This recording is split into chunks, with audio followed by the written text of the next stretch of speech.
Ito mga bossing, tuluyan na nga pong pumutok ang balita na suspindido na sa Japan Boxing Commission ang ating pambato na si General Cuadro Alas Casimero, kung saan nga po mga bossing ay nagsalita na nga po ang isa sa mga team Casimero na si Boss Rich Don sa kanyang YouTube channel. Na ayon nga po rito kay Boss Rich Don mga bossing, na bago pa man daw sumabog ang balita na yan ay matagal na nga raw alam yan ng team Casimero na masususpindi si Cuadro Alas dahil sa kanyang overweight. At birada pa nitong si Boss Rich Don mga bossing, nasa Japan nga lang daw suspindido si Cuadro Alas, kung saan ay may Korea, Amerika at Pinas pa naman daw na maaring pagdadausan ng mga laban ni Casimero. Walang problema at matagal na namin alam yan, lumaalis po ng JBC yan. Samantala mga bossing, nabanggit din ni Boss Rich Don ang sobra umanong panggigipit ng Team Saul Sanchez kay Casimero, na bago umano naganap ang salpukang Saul Sanchez at Casimero, halos tubig na nga lang daw ang nilalaman ng tiyan ni Cuadro Alas. Sabay idinaan na nga lang daw nila sa pagmamasads at maagang pagtulog ni Casimero, na para kahit papaano ay makaka-recover sa mismong laban si Cuadro Alas. Dagdag pa nga po nitong si Boss Rich Don na isang beses nga lang daw kumain itong si Casimero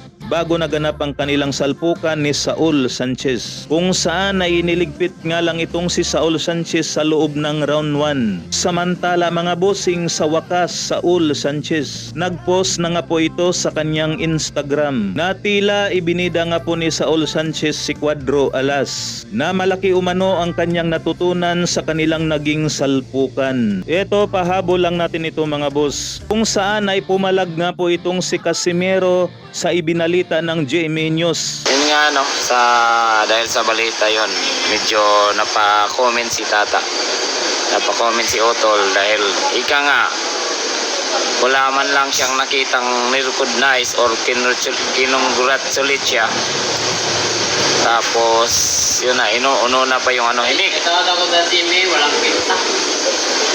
pa nga hindi pa nga daw nakita niya yung congratulate, pero yun nga, alam naman natin yung mga nandyan sa GMA, yung si GM Satsat, wala namang ano yan. Hindi naman trabaho nila yung Walang trabaho nila sa GMA yung yung mga yan, Marites. Hindi, trabaho nila yan kasi news yan eh. Hindi, GMA nga dapat kung una pinost nila yung congratulations with dollars, tapos dapat nga